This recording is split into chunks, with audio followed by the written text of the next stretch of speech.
She didn't come expecting a miracle. She came to mourn, to grieve, to weep at the grave of the one who changed her life. But love doesn't walk away from sorrow.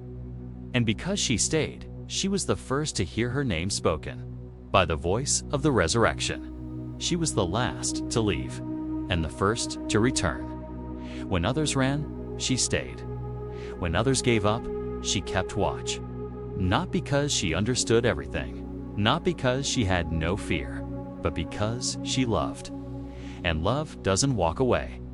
Her name was Mary, Mary Magdalene, a woman whose past was broken, but whose future was rewritten by mercy. She had once been tormented. 7 demons had ruled her life. And then, Jesus called her by name. With one word, he silenced the torment. He restored her dignity. He gave her back her soul. From that moment on, she followed him. She listened to his words. She watched him heal. She believed, and when the darkness came, she didn't flee. She stood at the foot of the cross while others hid.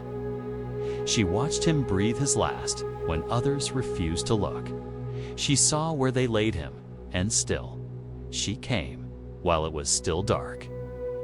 Before the sun had risen, before hope had a chance to return, she came not with answers, but with spices. She came not to find a risen king, but to honor a dead friend, because love shows up, even in grief. And in that early morning stillness, she found something she never expected: an open tomb, an empty grave, and no Jesus. Her heart broke all over again. She ran, told Peter, told John. They came, they saw, they left, but Mary stayed, because love stays. And sometimes it's the ones who remain in sorrow who are the first to be found by joy.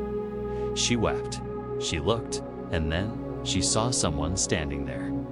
She didn't know it was him. Through her tears, through her ache, she mistook the Lord of glory for a gardener.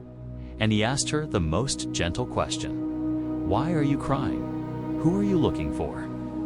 She poured out her pain. "They've taken him. I don't know where they've put him." And then he said her name, Mary. Just one word, but it changed everything. Because when love says your name, you know it. When the one who made you calls you, your soul awakens.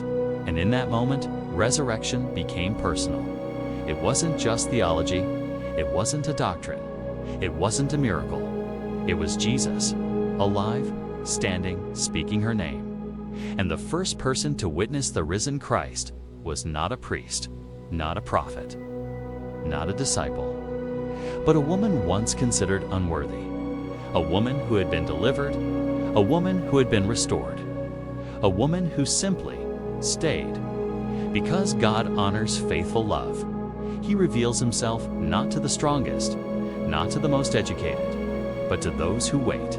With love, she cried out, "Rabboni, my teacher." But he said, "Do not hold on to me. Go, tell the others." And so, the woman once silenced by shame became the first voice of the resurrection. She ran, not with spices, but with fire. She ran, not with mourning, but with a message: "I have seen the Lord."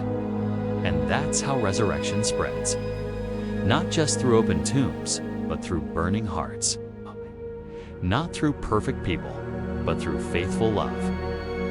Let this truth hold you. Jesus chose Mary, not by accident, not by chance, but by love, to show us that no past is too broken, no story too messy, no grief too deep. For redemption, he chose her, to show us what love looks like when it stays. So today, if you feel unworthy, if you feel forgotten, if your love feels wasted, remember Mary? She wasn't the loudest. She wasn't the strongest. She wasn't the leader, but she stayed. And because she stayed, she saw him. So if you're waiting in the dark, stay. If your prayers feel unanswered, stay. If the tomb looks empty, stay.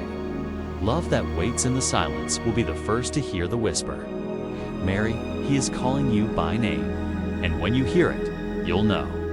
He was never far. He was never gone. He was waiting for you to stay.